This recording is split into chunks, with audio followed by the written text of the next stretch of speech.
Amen. Now, all the evangelists who are here, do me a favor. All the evangelists who are here, come and put your hands, lay your hands on each and everyone and lead them in salvation.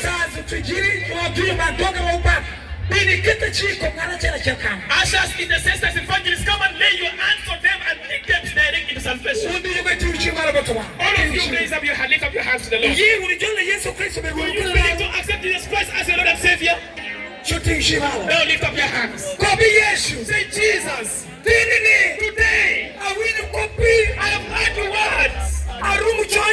I've met before you. I have welcomed you in my life. Be my Lord and my Savior. Forgive me from all my sins.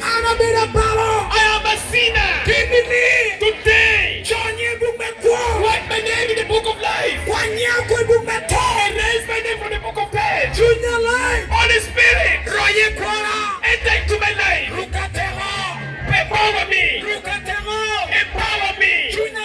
Holy Spirit, come and deliver me. Amen. Amen. Now you lay your hands on them. Evangelist, please, wherever you are.